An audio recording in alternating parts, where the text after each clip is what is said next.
અને બને ત્યાં સુધી વક્તા એવા હોવા જોઈએ કે જે સરળ ભાષામાં, લોકભોગ્ય ભાષામાં શ્રોતાઓને એમને સમજણ પડે તેવી ભાષામાં આ કથા, આ પારાયણ, આ ગુણગાન ગાઈ શકે. તો મહારાજ, સર્વપ્રથમ શ્લોક હું તમને જે કહી રહી છું તેમાં એવું કહ્યું છે કે જે નિત્ય ભાગવતનો પાઠ કરે છે, શ્રવણ કરે છે, પઠન કરે છે, તેને એટલું પુણ્ય મળે છે કે જે કપિલા દાન કર્યા જેટલું પુણ્ય નિત્ય ભાગવતના પાઠ કરવાથી મળે છે. તમે ધ્યાન દઈને આજનો ભાગવત સાંભળશો, આજનો મહાત્મય સાંભળશો તો તમને આગળ જતા મારા વાલાના ગુણગાન તમને ખબર પડશે, નહીતર બધું ઉપરથી નીકળી જશે. એટલે સૌથી પહેલા ભાગવત નું મહાત્મય આવે છે ગ્રંથમાં. અને ભાગવતે ક્યાંય પોતે પોતાના કહે ને कि हीरा मुख से ना कहे कि लाख टका मेरो मोल, बड़े बड़ाई ना करे बड़े ना बोले बोल. हाँ, तो महाराज भागवते क्यांय पण પોતાનું ગુણગાન, પોતાની મોટી મોટી વાતો બઢાઈ કરી નથી. અહીંયા નારદ પુરાણમાં અને પદ્મ પુરાણમાં ભાગવતનો મહાત્મય સમજાવવામાં આવ્યું છે.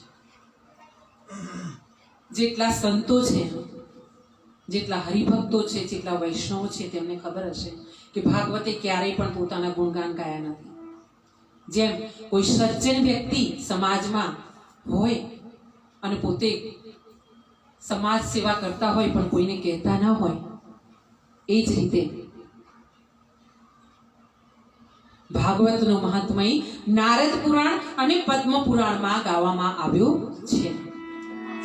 અને એટલા માટે કહેવામાં આવ્યું છે કે જો ભાગવત તમે ઘરમાં વસાવ્યું હોય, હું તમને ફરી એકવાર કહી દઉં, મારી યુટ્યુબ ચેનલમાં મેં આ વારંવાર કહ્યું છે કે જેના ઘરે ભાગવત ન હોય, જે હિન્દુ હોવ તમે, તો તમારા ઘરે ભાગવત ન હોય તો મને મારા ફોન નંબર એમાં આપેલા છે, અને એ ફોન નંબર પર મને જણાવજો, હું તમારા ઘરે ભાગવત પહોંચતું કરીશ.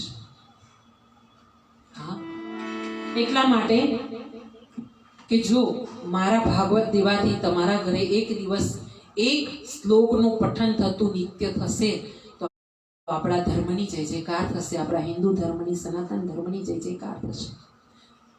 હા, એનાથી વધારે મારે ક્યાંય કશું નથી જોઈતું. હું કહું છું મને જન્મો જન્મ મળે, પણ બ્રાહ્મણ કુળમાં મળે, ઉચ્ચ કુટુંબમાં મળે, વૈષ્ણવના ઘરે મળે, અને હું હંમેશા મારા ગોવિંદના ગુણ ગાતી રહું, ભલે મુક્તિ ન મળે. અને એટલે જ તો પેલું ભજન કહેવામાં આવ્યું છે,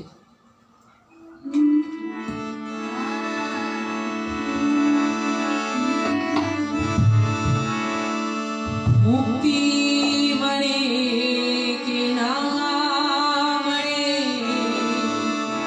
મારી સેવા તમારી કરવી છે. આ ભજન જે કહેવામાં આવ્યું છે એ પહેલો દિવસ છે. કદાચ મારાથી ભૂલો પડે તો મને ક્ષમા કરશો. મુક્તિ મળે કે ન મળે, મારી સેવા તમારી કરવી છે. હા, એટલા માટે હું કહી રહી છું કે ભાગવતનું મહાત્મ્ય એટલું છે કે તમે જો એક શ્લોકનો પાઠ કરશો ને, શ્રવણ કરશો, તો તમને હજારો ગાય દાનમાં દેવા જેટલું પુણ્ય મળે છે. તમને ત્યાં સુધી છૂટ આપવામાં આવી છે મહાત્મયમાં કે તમે જો અડધા શ્લોકનું ગાન કરશો ને તો પણ તમને ઘણું બધું પુણ્ય મળે છે.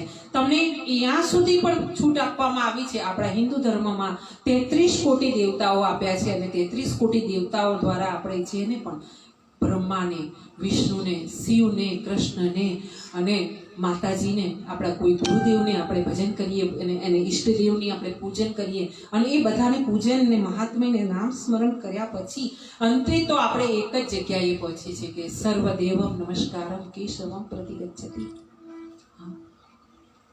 આકાશમ પતિતમ તોયમ યથા ગચ્છતિ સાગરમ સર્વદેવમ નમસ્કારમ કેશવમ પ્રતિગચ્છતિ. અંતે તો મળવાનું એક જ જગ્યા પર છે આપણા ધર્મમાં. તો મહારાજ અહીંયા એ બતાવવામાં આવી રહ્યું છે આપણે કે જો તમે અડધો શ્લોક પણ ભાગવતનો રોજ નિત્ય પઠન કરશો ને તો પણ તમને એટલું જ પુણ્ય મળશે કે તમે આખું ભાગવત તમે વાંચન કર્યું હોય, અથવા ભાગવતનું તમે પારાયણ કરો છો, તમારા ઘરમાં તમે ભાગવત વાંચ્યું છે, વસાવ્યું છે, અને રોજ એનું તમે દર્શન કરો છો, એનું પૂજન કરો છો, ભલે વાંચતા નથી પણ પૂજન પણ કરો છો, તમારા બાળકો સાથે તેના દર્શન કરો છો ને, તો પ્રભુએ એમ કહ્યું છે, ભગવાન શ્રી કૃષ્ણ ભગવાને એમ કહ્યું છે કે હે ભક્ત, તું ચિંતા ન કરીશ કે તારાથી 24 કલાક મારું નામ સ્મરણ નથી થતું. હું મારા પાર્ષદો એટલે કે પ્રહલાદ, ધ્રુવ અને બીજા બધા બલિરાજા, એ બધા જ પાર્ષદો સાથે, અંબરીશ રાજા, મીરાબાઈ, અહલ્યા, આ બધા, નારદ મુનિ, બ્રહ્મ દેવતા સાથે, હું મારા બધા જ પાર્ષદો સાથે અને વૈષ્ણવો સાથે આવીને હું તારા ઘરે વાસ કરીશ. બોલીએ ભાગવત ભગવાન કી જય. અને એટલે જ્યારે પ્રભુએ આપણાને કીધું હોય કે તું મારું નામ સ્મરણ જરા ભાગવતના દર્શન કરી જો, તો આજે તો સાક્ષાત ભાગવત ભગવાન આપણા ઘરે બિરાજમાન છે, આપણી સામે બિરાજમાન છે, ઘરે ગંગા પધારી છે. તો એના માટે મારે આટલું જ કહેવાનું હોય.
તો મહારાજ અહીંયા કહેવામાં આવ્યું છે કે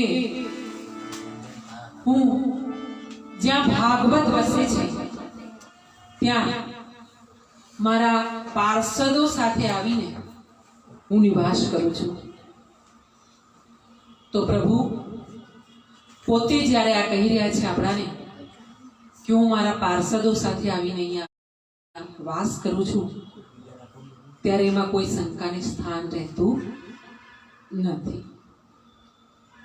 શંકાને સ્થાન ક્યારે હોય કે જ્યારે કોઈ શંકા ઉત્પન્ન થાય તેવું ક્યાંક કામ હોય.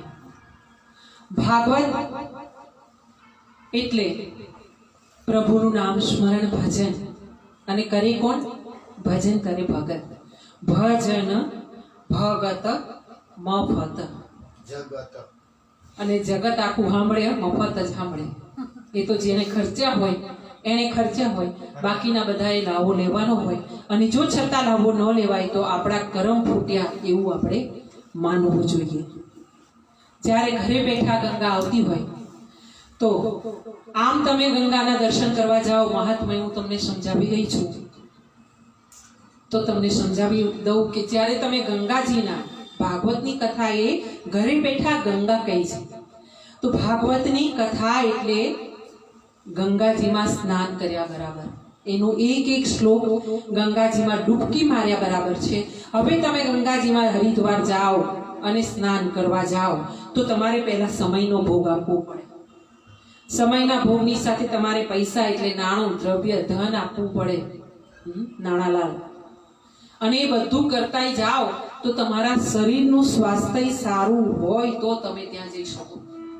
હા, એના વગર તમારાથી જઈ શકાય નહીં. પણ જ્યારે તમે ભાગવત કરતા હો ને મહારાજ, તો ઘરે બેઠા ગંગાજી આવી છે એમાં ડૂબકી મારી લો. એમાં એવું થાય કે પહેલા દિવસે તમે જ્યારે ગંગાજીમાં નાહવા જાઓ, ડૂબકી મારવા જાઓ, ભાગવત સાંભળવા જાઓ, ત્યારે એવું થાય કે તમને દૂરથી એવું લાગે કે બસ બહુ સરસ મંડપનું આયોજન થયેલું છે.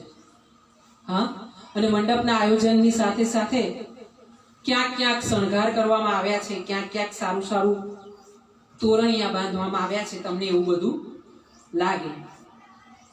અને પછી તમને એવું થાય બીજા દિવસે જાઓ એટલે ત્યાં તમને એવું લાગે કે ક્યાંક ક્યાંક ભક્તો સારી રીતે ભાગવતને શ્રવણ કરી રહ્યા છે.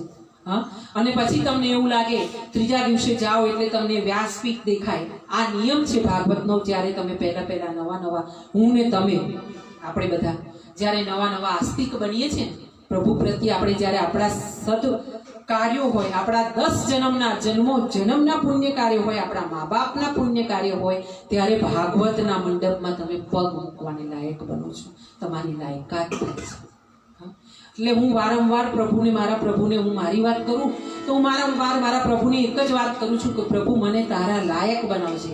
બાકી દુનિયા ભલે ગાળો દેતી, હા, પણ મને તારા લાયક બનાવજે.